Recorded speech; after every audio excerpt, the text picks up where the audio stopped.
All right, Chelsea fans, welcome back to another episode. That's right, the London is Blue podcast. Hopefully your favorite Chelsea podcast and part of the Men in Blazers Media Network. Dan, one of your hosts here. No Brandon, no Nick, but it is a special update fresh off of the Pochettino press conference that happened today before the Aston Villa match. It's our very good friend from the Standard Sport himself, Nizaar Kinsella, coming on in, coming hot, asking questions to the man himself, maybe in the moment of crisis, maybe in a moment of impending doom. What did it feel like in the room today? What was the mood? What was the attitude? Yeah, there was a mood, I would say, definitely. When Poch came in, he was sort of quite tetchy, I'd say. He's not usually like that. He's more genial and more, just charming. And he still was. He still had that element to him, but there was a bit of spikiness, I'd say. I think he feels like, the pressure is starting to come into the building, and I think it was time to send a message to those outside the building. Maybe myself and the rest of the media community in general as well. That this is a steady ship. This is not going to rock or capsize in the near future. That was kind of the message sort of thing. And I think that sort of a message to the fans as well, that the expectations are too high. We need you to support us. So I think it was one of those press conferences where you could ask him any question. You could ask him team news and he'll give you a completely different answer about something else because he wants to send that message. And that's kind of what the press conference was like and what the vibe was like, but still the nice person that he is. So I think he can handle the pressure. It's just about whether Chelsea can keep their cool in a difficult moment. It felt like the politician getting grilled today, where he needed to find a way to take the question that you all or others were giving him, and to the point you made, refactor it in a way that allowed him to get his message across. Where did you feel like he really wanted to land, maybe with some of the specifics around the expectations and maybe the unity within the club? Because I feel like that's maybe where a lot of the criticism has been, is that it feels disjointed. We've seen the reporting around players not being happy. We've seen, the questions about the recruitment of the sporting directors, the involvement of the owners, the performances of the manager, and that maybe that disconnected element, he tried to combat against that today. Yeah, I definitely think he did. I think he tried to show, there was an example that he had a team meeting and he sort of told his players, I trust you. Obviously, he wants that trust to come both ways. But he told them that he trusts them, and he sort of explained that he didn't mean to say that the players weren't good enough. There was a bit of talk that, after his press conference, he did say sort of the words that we're not good enough, they're not good enough, I'm not good enough. But he was sort of saying that he was trying to say in this moment, it was the moment after the 4-2, like how can you say you're good enough after losing 4-2 at home to Wolves? So it was more that he was trying to clarify a few things. I think he was trying to try to control the narrative a bit. I think he was trying to show that the players are on side. He had the awkward question of Thiago Silva and Bell Silva, who said change is needed sort of thing on her Twitter. She hasn't deleted the tweet, I just checked. So this is of 5 p.m. UK time on 6th of February. She hasn't deleted a tweet, but he was sort of addressing that and saying that he has a great relationship with Thiago Silva. I think some questions have been cast over that in the last few days from some quarters. So the problem with this kind of time in all clubs, and I've covered it many times with Chelsea, is that there's a lot of noise coming out from different people with different agendas, and you're kind of trying to cut through that noise and see what's right. But from inside the building, what Pochettino's job is sort of like, he's the spokesman of the club, right? He speaks for everyone, even people above him. He sort of speaks for them because that's how the unusual world of football goes. And he's sort of saying, we're all together. We know we're not good enough, but we're trying to fight through it, and we're trying to. We know the reasons why. We've had a lot of problems, and we're trying to fight through it and get ourselves back going again. And it felt quite convincing in a way, and that's what he thinks. But I just need to see it unfold a little bit and see if that's actually how the situation unfolds. But I think in his mind, as of right now, there's nothing changed and he's fighting on. And maybe fans the message that the fans need to adjust to. Chelsea trying to battle in a more of a mid-table spot and try and scrape Europe. And we're not talking Champions League; we're talking any Europe. Yeah, whether it's Conference League, Europa League, or not Champions League, Chelsea would enjoy being back in Europe and having an additional game every week. And maybe, who knows, adding a new trophy to our cabinet next season with that Conference League trophy would be an interesting consideration with the types of teams and the places you would get to go, Naz, as a part of that trip would be a little bit different than the normal teams you would go see Chelsea play against. Yeah, I mean, it's not Bayern, it's not Barcelona, it's not Madrid where I'm used to going, not Paris. But it'd be quite cool to get a few new stamps on my passport to Poland, Lithuania, Estonia, those kind of places. So yeah, I'm actually all for it for that reason. But I think for sort of fans, it would look disappointing. But that's sort of the message is that Chelsea need to adjust their expectations maybe a little bit in light of not only the new projects. I think that they're trying to say that the new project's built around young players. You can't expect it to happen quick. We do want to compete at the highest level in the long run, but the short term, like, we're going to struggle, because that's just what we've got to work with. So that was kind of the message: was it's going to be a struggle in the short term. It is a struggle. You can all see it. Yes, and also we've had injuries, and he also said that we're starting from zero. So like, you can imagine like a new manager under Abramovich, they don't start from zero because they had Aspilicueta running the dressing room, they had John Terry running the dressing room, they had great senior players you can just slot in and they do the job. Whereas here he feels, and I don't know if fans agree with this, I don't think they do at the minute, but his message is that they're sort of starting from zero because these are all new players.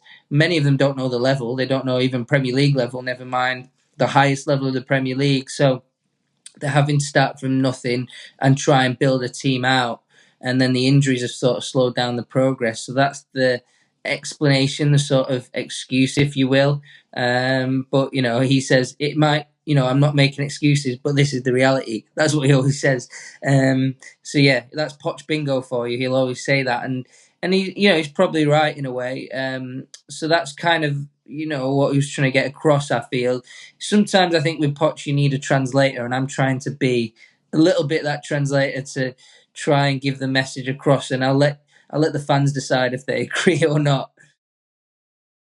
It's interesting when you look at the comments coming out of it, and we saw moments of fiery passion this season. And again, where Pochettino went after Anthony Taylor for some post-match elements, and we've seen a more, I would say, maybe passive or reserved version of him recently, trying to combat this moment of crisis, this moment of challenge for Chelsea, where two back-to-back defeats where you conceded 4 goals, one to Liverpool, which doesn't feel as surprising as the result against Wolves, which absolutely was a shocker. How do you sense, or what type of sense is there, that we've seen reports over the past couple of days post-match that his job is really not in question between now and the end of the season, that it would take something to an even more extreme level to actually see him lose his position before the end of the season? Yeah, I think that's probably about right. I think that he's pretty safe right now. I don't think that the club finds these stories helpful, some of these stories that are coming out, and they'd rather not have them. But at the same time, Sure. it's very hard to stop it in this day and age, right? Yeah, everyone seems to have some kind of source these days, like from social media. So, yeah, I think they find it not very helpful. But yeah, I think they're trying to. I think they want to get to the end of the season at least and then review. I think that would be the ideal way to do it. The change mid-season last year from Potter to Lampard didn't work, did it? Let's be honest, none of us can say that worked. Even the change from Tuchel to Potter may have been a bit soon for me. So I think there's a bit of a sort of expectation that when you have problems like chasing the new manager bounce that you see sometimes in football is not always the wisest thing, especially when you're a big club with expectations, problems, an unusual dressing room as well, very, very young, very difficult to get in these players' heads, all different cultures from around the world. So And then no leaders really. You'd say there's no real leaders in the dressing room, so you'd rely on your manager to be that sort of leader. So I think that's sort of a lot of the reason why you'd ideally not want to sack a Pochettino right now, and maybe get to the end of the season and see where his head's at, see where your head's at, see if you can achieve together. And hopefully by that point, I think everyone at Chelsea would say we'd hope that we wouldn't. Would be an easy conversation because Poch had improved, maybe nicked a cup, maybe got into Europe anyway as well, the Europa League. Sensational 5-game winning streak in March got us into the Europa League, beating some of our rivals for the places. But yeah, I think that's what Chelsea hope happens. But yeah, we should see. They're also in a bit of a dangerous position, losing to Wolves, put them 11th, right? And if they say they lose, they've got a tough run coming. Say they lose a few more games, they could maybe drop even further down the table, or certainly at least get really cut adrift from Europe. And yeah, I feel like it is an important moment for Poch to reach out to the fans, because the fans are clearly mostly not on side now. Even sensible fan voices, not all on side. So yeah, it's important for him to reach out, and I think it's sort of feels a bit like a crossroads now. Not just this match, but leading up to the cup final, and yeah, it could turn nasty, and I hope it doesn't. And but yeah, it's time to try and maybe nick a few results, even if they lose the final, and just try and show people there is a way with Poch and a way under this ownership. It's feels a little bit fragile, but I think that's the sort of situation where everyone hopes Poch continues for a fair bit longer. We're going to jump into more conversation around Pochettino, Chelsea, and the situation at large for the club in just a moment. But we're going to take a brief break for some ads, and we'll be right back. All right, Nat, so as we were chatting about before the break, this idea of trying to persevere with Pochettino to the end of the season, a little bit of a hope strategy, which I have always been told that hope at work is not a strategy. So very much to be a belief structure in place from the ownership, the sporting directors, and everybody who empowers Pochettino. Maybe what's your understanding of just like how are things going at the sporting director level? How are things going at the ownership level? Again, seeing multiple reports that we've seen two co-sporting directors. You would look at the recruitment that we've done, who has actually been a positive influence for Chelsea this season, and you look at the acquisitions we made. You could argue that, and I think you would have a very defensible case saying that it wasn't good enough for a Premier League side. Now you were trying something different, and it hasn't worked, so you need to restructure how you think maybe going forward, or adopt or reinvent your strategy a little bit. And then we have an ownership group that we don't necessarily hear a ton from. They allow, again, as you mentioned, Pochettino to really be the face of the club and to speak, really on their behalf, even talking about how he received the good text from the owners post-match that we're in it together type of thing, that we're all banding together to get this done. It's just, it doesn't feel like any one of those groups, whether it's the manager, the owner, or the sporting directors, is anywhere close to a perfect record on what they're seeking to achieve right now. And is there any awareness or any strife there on that side of the operation? Yeah, I think they tried to paint a very, happy families type picture. So you won't be surprised to hear that. Is there a story beneath the story there? There could be. I think that some of the reporting, I think the sporting directors, certainly the main two, are very aligned. They've been working closely together, and it would surprise me if there's a problem between those two. I think they've got a good working relationship, pretty in sync. Then at the ownership level, you're talking billionaires and their interests and things like that. So yeah, there's been some reports about maybe a split there. It's unclear, but Todd Bowley's kind of walked away anyway. He kind of comes to watch matches sometimes, but it's rare you see both of the owners in at the same time. The two main ones I'm talking about, which is Todd Bowley and Bedard Egbali. So it's rare you see them in the sort of, I don't think they've been together actually all season, as far as I can tell. I've been at the stadium for almost every match, and I've not seen them two together ever. Certainly at Stamford Bridge. So yeah, that sort of situation is strange, and maybe there's something there. I don't know, but yeah, certainly it's sort of Todd Bowley's taken a step back, but Adeg Bali's still very involved. He was involved, for example, in the summer deal to let Lewis Hall go to Newcastle. So there's things like that that he's sort of got involved in when he's needed to. So yeah, and then he's working quite closely with the sporting directors, but they. Bedad and Todd did have a meeting in LA quite recently, so I think that the Athletic wrote about that recently, and that's 100% true. So yeah, they've had a meeting. They do still talk, so it's not like a rift of any massive amount. They do meet, so we know that's completely confirmed. So yeah, maybe they don't like each other as much as they did before. Maybe they, whatever. Who knows? But certainly they're in contact. So. And we know that the owners have been in touch with Poch, and Poch works every day with the co-sporting directors. So, he sees them all the time. They're at basically every match. Certainly at least one of them will be at every match. So Poch, they're basically part of the backroom team in a way, the sporting directors, and then the owners are a level above. So that's kind of how it works at Chelsea. Have they underperformed? I think that everyone thinks yes right now. What I think they've done is they've preloaded their FFP responsibilities, in my opinion. They've sort of spent very heavily for the last 3 transfer windows before the January one that's just gone. And they've kind of spent so much that they've kind of like limited themselves now, and player sales are important, but they're not panicking about that. They just thought that the players they've got on these long contracts, that they'll be good enough for ages. So it's worth getting them in as soon as you can and then having them around. So like people like Enzo, Caicedo, Mudryk, they've wanted those guys around. They want them to be here for years to come to really sort of build and set the standard around. And unfortunately, that's just not happening. For me, that's where the problems have come, is that they've sort of gone for youth and they've not been ready. And I think that it was predictable, because there's a lot more pressure at Chelsea than where they've come from. They're young lads.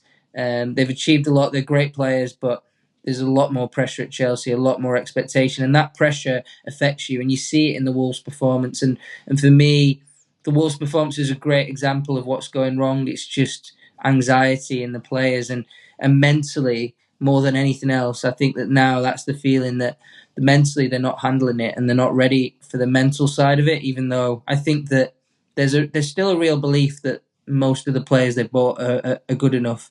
There really is that belief between everyone, but there's just that mental side that they're falling short. And then I think that there's also an admission that Chelsea have bought too quickly, too aggressively, especially more so like, I think the summer they feel like they did well this summer when they brought Petrovic in, Caicedo, Lavier's a problem because he's always injured, but they feel like they've done well that summer. But I think more January and the summer before, I think that privately, the owners and to an extent the sporting directors who were only in January. I think only Paul was in January, and Lawrence wasn't in yet. And I think that they privately admit that they didn't do that well in those 2 windows, and it was too much chaos. So I think that there's been a lesson learned from that period, and I think that they still think they've done well in the summer, and that's sort of how I see it. What's your thought on?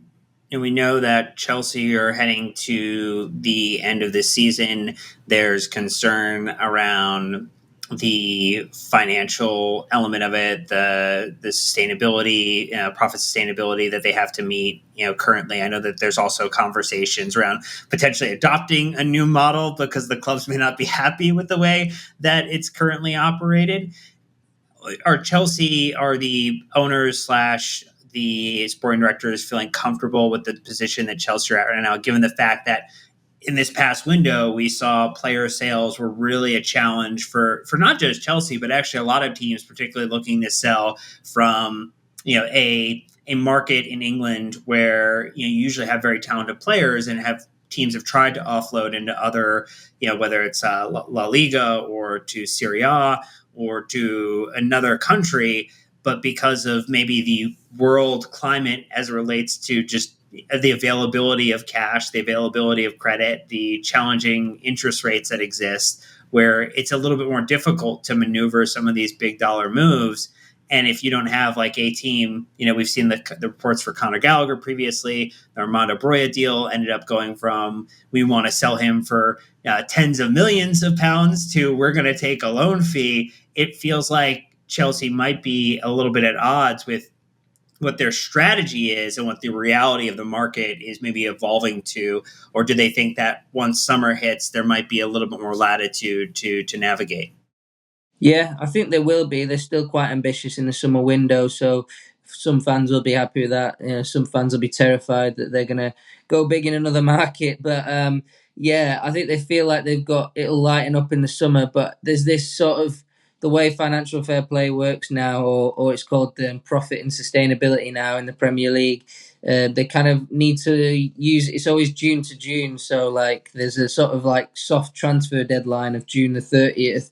And yeah, if you want to sell some players to balance the books, then for a calendar year, that's an important deadline. So there's a little bit of a feeling, I think, from the outside, from rivals and things like that, that maybe if you want to sign Armando Broya, sign him on the 29th of June is the best time when Chelsea are a bit nervous and want to sell. So I think there's a feeling a little bit on the outside that Chelsea will have to sell one player by then. But I think Chelsea project a strong front. They want to show that they're not desperate to sell in the market. They don't want to look desperate, because when you look desperate, teams get bargains, and that's not what they want. They don't want to be giving away Armando for a bargain. They want to try and get as much as they can. So yeah, I mean, I think that like the £50 million fee quoted for Broya is not in any way realistic. That was quoted in sort of some reporting. Whether that's what Chelsea were chasing remains to be seen, but it's unrealistic. Sometimes you leave a high fee and hope that you start the negotiations from there and work your way down. So I'd suggest it's probably that. But yeah, Chelsea are chasing some capital, that's for sure. And I think it's more, when I write this kind of stuff, I always write it more like they need it to fund the transfers that they want, because they do want big transfers. They want people like Victor Osimhen, Diamande from Sporting. They also want a left back, So if they try and make those signings, they're going to have to maybe raise some capital.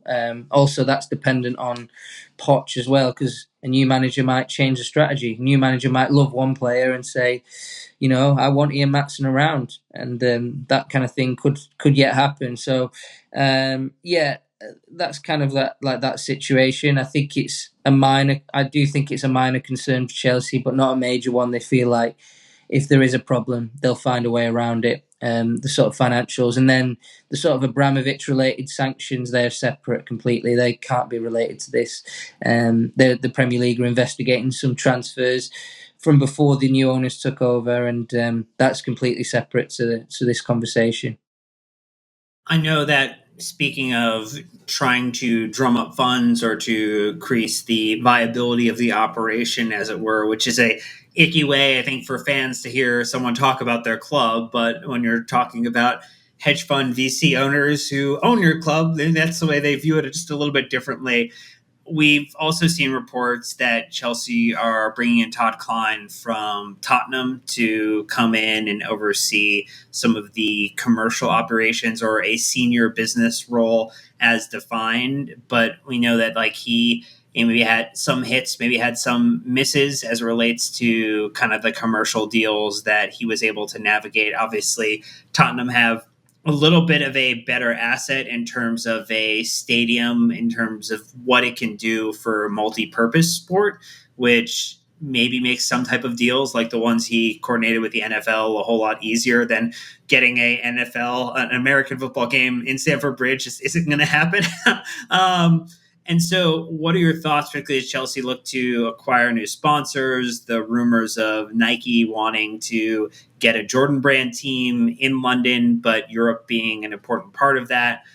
How likely will this be a major off the field signing for Chelsea, and can he get stuff done there where maybe he couldn't get something accomplished like stadium naming rights, maybe due to the amount that was being requested, maybe not, that challenged him in his previous role in his previous club?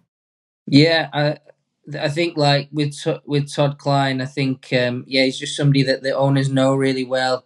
I think they already know him really well and worked with him in the past. He's from that US sports background before he was at Tottenham as well. So yeah, he's an American who worked at Tottenham, knows the Premier League and stuff. So yeah, I think that he's somebody with great experience. Naming rights was his bag. He didn't get it done at Tottenham, but maybe that's something Chelsea will look at and he can get done here. There's a sponsorships, shirt sponsorship's going to be massive for Chelsea. How successful will he be there? It's a lot easier to be successful when you have a virtuous cycle, when you're winning. So maybe it's going to be tricky for him and it's going to be a tough job. But yeah, there's a lot of Chelsea are looking to tool up in the sort of commercial arena. Abramovich wasn't that interested in this space, and now, because he was bankrolling the club, but now they need to be sustainable, raise funds where they can, and yeah, he's got an important role. And I think it's important for the fans as well because they don't want to be paying too much ticket prices. So if you can have a great sponsor, it maybe takes the pressure off ticketing and things like that. So hopefully, he does a good job. He's certainly experienced enough and connected and things like that. So yeah, it's pretty huge. And yeah, like you said, there's a few interesting projects in the pipeline commercially that have come out. And yeah, I think they'll sort of be relentless in this space. They've hired basically a new department. We're talking new departments in sport. I think they've got a new department here in the commercial side as well. I mean, new departments. We know that the medical one seems to be getting a massive overhaul as well, with individuals being recruited from other clubs to come work at Chelsea and to hopefully get people to the point where they're not even having to enter a reconditioning phase because they'll just stay fit all the time. That would be ideal for Chelsea to have a full complement of players regularly available and to not have a 11 injured. Best 11 injured might be something that you could write an article on. Chelsea's best 11 can't even make it on the pitch. Is that something you feel like they've made progress on, that they are, that they're aware that this needs a major, because it feels like this is something that doesn't have to wait to the end of the season to get improved and to get stood up and to make an impact with the time remaining between now and the end of the season? Yeah, it's definitely something they're working on. They're working on a women's manager as well, so there's a lot going on at Chelsea right now. But yeah, the medical department, they felt very close to completing it, and then they lost another staff member, hired another staff member. So I think they do feel close to completing it. But what's the problem with the medical is that once you start having injuries, you start having more, and it's like a downward spiral, and you have to get out of it. And maybe you need a pre-season to get out of it as well, a bit of a break, holidays for the players. And I think that they feel behind the scenes at Chelsea that they're not going to be right until next season. They're going to be struggling through with injuries a little bit until next season, and that's a worry. But that's also a mitigating factor for Poch. When we spoke about him earlier, it's a mitigating factor. But like the people like Gusto are playing too many minutes now, and Chilwell's playing too many minutes, and Nkunku's playing too many minutes, and things like that. So they're at a higher risk maybe of getting injured. They're not fully fit, and maybe they go into a tackle and they don't come out of it very well. So yeah, that's sort of an issue with Chelsea right now. But actually, in terms of staff, and it might not seem it with all the injuries, then they're pretty close. I was told that they needed two more members of staff, and I think one left and one's arrived. So it's probably still about 2, 3 max that they need. So they're very close to completing the medical department, and I think they're pretty hopeful that next season it will improve. But I think they're a bit pessimistic that it will improve this season. I think that it could be a tricky year for injuries, and I expect Chelsea will be top of the injury table once again. Not the table that you would hope to top at the beginning of the season at the end of it. So, unfortunate bit of terrible acknowledgement of Chelsea's bad performance when it comes to off-field injuries and players not being available. When you think about, and maybe tying this back to the players and Poch, how the players are kind of handling this moment. What are your thoughts on who, if any, are the players who are still finding a way to maybe put themselves on a little bit of a different personal trajectory this year, or have shown improvement under Pochettino? Because I think that's one thing people will point to and say Pochettino, inherited a young team, knew it was going to be a young team. Some of the things that he had gotten a lot of credit for while Tottenham was taking a younger team and helping them grow, helping them progress, helping them improve as players. And I think that's one fair criticism that people might have this season is that the lauded development has not necessarily come good for a lot of the players. And I would argue someone like even Cole Palmer, it's really the Man City pedigree that carried over that's allowing him to excel rather than Pochettino's coaching. Yeah, I think that might be a criticism that a lot of people would have at Chelsea. Who's actually improved at Chelsea, and it's difficult to say. But you've got to say, like, people like Petrovic, like, it's coming from MLS to Premier League. Like, it would have been fair enough actually if he was terrible. Like, I'm not criticizing MLS, but like it's just such a different level, such a different pace of game. Like the quality of shots you'll face are completely different. Like you're against Pep Guardiola teams, like Klopp teams, things like this. Like this is some ridiculous level. He's been very good. Like whatever they've done with him mentally, like they've done brilliantly, and it's a shame that many more of the others haven't had that. I think Carney, I've never seen him play that well before he got injured, and Carney, for some reason, is finding a way to be effective in his, not limited minutes, but with the big injury that he had, I think he's looking good. I think that Palmer as well, like, yeah, I kind of agree with you, but like, yeah, he's getting more minutes than ever. Like, he'd also, fair enough, he's played more minutes for Chelsea than he has in 3 years at Man City, so it'd be fair enough for him to like be struggling for some reason. And yes, he's not perfect. Like, I find him a little frustrating giving the ball away in bad areas at times, but the quality is just so impressive. No fear. I think Noni is threatening to look good as well. I think he needs to improve off the ball, but on the ball he's pretty impressive and not feared, has no fear, not phased by stuff. But the rest of it, and I can't say anything really that positive for the rest of the players. I think the rest of them, almost to a man, are pretty terrified of the pressure. They're pretty inhibited. They're pretty scared of like what it means to fail. They're pretty being affected by negative reporting, negative fan comments. People sliding their DMs, sending abuse, like all this kind of stuff seems to be affecting the players who've never experienced that sort of thing before. And then when it comes to Sterling and Thiago Silva, maybe Silva's just declining. Maybe that's just how it is. And what can Poch do about that? He's 39 years old. He's got to decline at some point, right? Maybe the time is now. And then, yeah, like Sterling's been okay, for much of the season, pretty bad in some of the recent games. So, yeah, he's been pretty stable. But, yeah, like Poch probably does have a question to answer on that, but like he does have a good track record as well. So it's kind of like, do you keep backing him for that? Hope that when the injuries come, good. Like, and he keeps saying it's a team sport. So for him, like it's hard for any player. Like how if Enzo slotted into Man City, it'd be a lot easier because everyone else just stays stable and he can do his bits. But how does he improve Enzo when all the players around him are new or not used to this level or whatever? So I think that's probably his defense of that, and he needs a team to sort of come together, keep working with them, and hope that like the unit comes together. This becomes a team, because right now it's just a few decent individuals, a few terrified individuals, and the odd bit of quality, but they can't produce it over 90 minutes.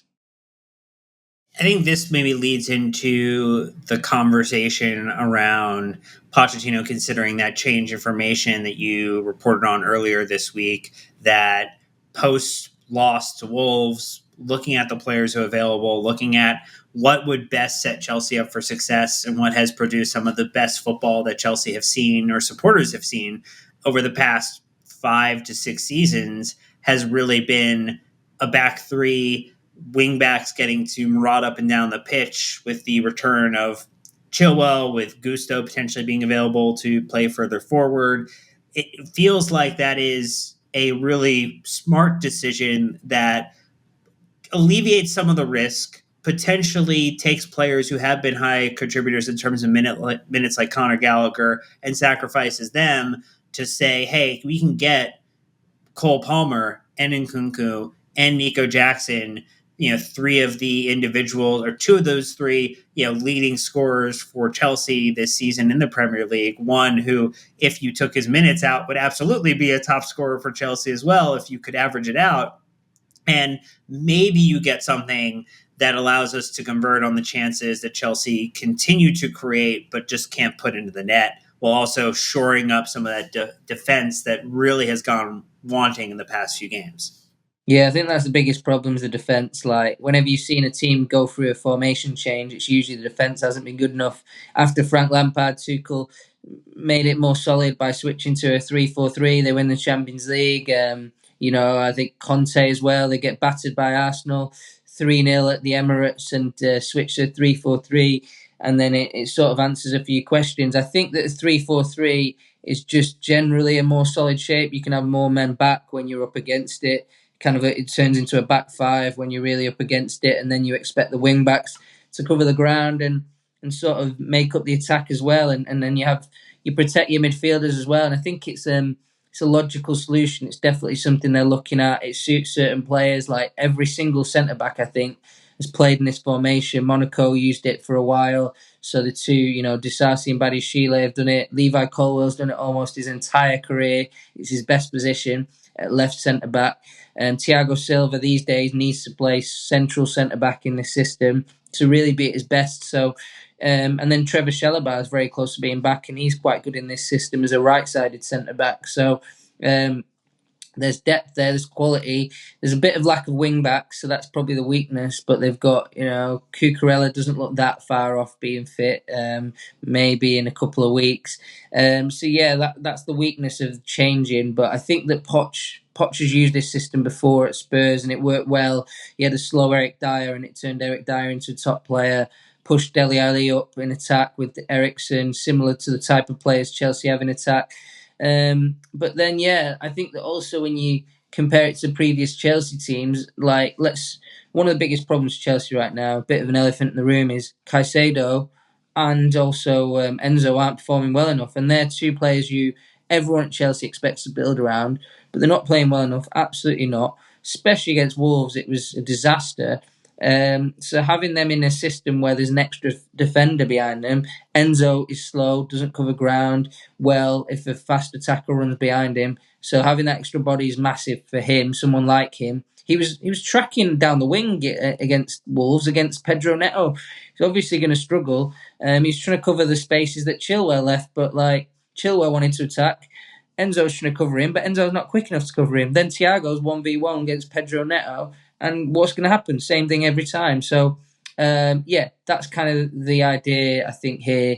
Kovacic and Jorginho are very good in this system. They were small, they were technical, and actually Caicedo's a bit underrated, especially this season in terms of technicality. He's a great technician, but physically, actually, he's been nothing like N'Golo Kante. He's been not the destroyer yet that they want him to be. I don't know if that's a fitness-related issue, that he can't cover the ground, but he's not as sharp or as fit as he should be from when I watch him. So it looks like a Jorginho Kovacic problem in midfield where you need that protection, and that's why I think that they're looking at it.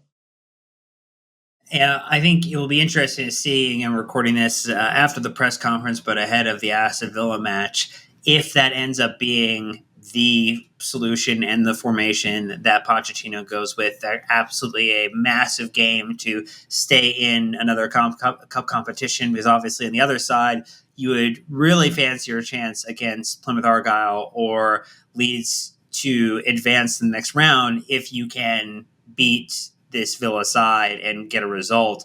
And that would give Chelsea another avenue for at least a little bit of, I don't know, ability to chest beat somewhat, a little bit ability to show that they have some steel and that they have some resolve and that they can bounce back and maybe build up some of that mentality, that gamer mentality that they need to show to supporters in the way that Poch indicated that they're capable of going out to achieve when it is a little stacked against them, because Villa do have an excellent home record in the league this season. Yeah, it's a tough game, and Villa have great players, and it's just part of a tough run Chelsea have. I think they need to try and pick off a win against one of these good teams now. They've got to play Man City coming up soon. It's going to be tough. I don't think many Chelsea fans will be confident there. And then after the Liverpool Cup final, they've got Arsenal, Newcastle, Man United to come. So, some home, some away. So yeah, that's quite a tricky run, really. So I think Chelsea will want to win some of these games if they want to achieve anything in the league, in the cups. It's they're going to have to beat some big teams now, and that's sort of why you're looking at this solidity. If you can't outbattle teams like Chelsea, just can't do it. It's just not possible, in my opinion. Like Poch said all the right things. He's told the players what to do. Had meetings, done everything. 1-on-ones with players. Like, what more is he supposed to do? So if you can't do it like by battling, and it's something opposition managers have targeted Chelsea on. If you can't battle them, then you've got to maybe switch to a more solid shape, a more pragmatic shape. Don't try and play as free-flowing football, then try and press, and you're not aggressive enough in the press and people are playing out. You maybe need to sit off teams, let them come at you, and then you hit them on the break. And maybe that's a bit, maybe Chelsea needs to be a bit more of a counter-punching team. It's maybe a bit arrogant for Chelsea to try and sell all their senior players, go to these young players, expect them to come in and play this free-flowing Man City style football, and out-battle teams, out-press teams in a league they don't know, in the most physical, demanding, fittest, fastest league in the world. Expect these young guys to do it. Maybe it is a time for a pragmatic approach, a more solid, tactical, defensive. We don't care about entertaining you. We're going to do the job. Maybe it should have maybe happened a long time ago. I'm sure a lot of people think that, and probably I think that a little bit as well. So yeah, I think that maybe needs to be the way, and I just don't think that they can battle the way that maybe a lot of Chelsea fans want them to, because I know that a lot of Chelsea fans see the identity of Chelsea Football Club as being that aggressive, battling club that will dig out result, when they're struggling, and I just don't see that from this group. So, what's your pitch to a Chelsea supporter on what the best case outcome, given current trend lines or current things that you observed for between now and the end of the season, and what's your worst case outcome that you're envisioning? You've had a chance to report on a lot of highs for Chelsea over the years and a lot of lows, and Chelsea, kind of ebb between, as we talk about chaos and trophies. What's our trophy pitch and what's our chaos pitch? Well, yeah, Dan, when I was in, I don't know if you remember, but when we were in Philadelphia together in the live pod, I basically got booed when I said I think Chelsea will finish sixth and scrape the Europa League or something. Yeah.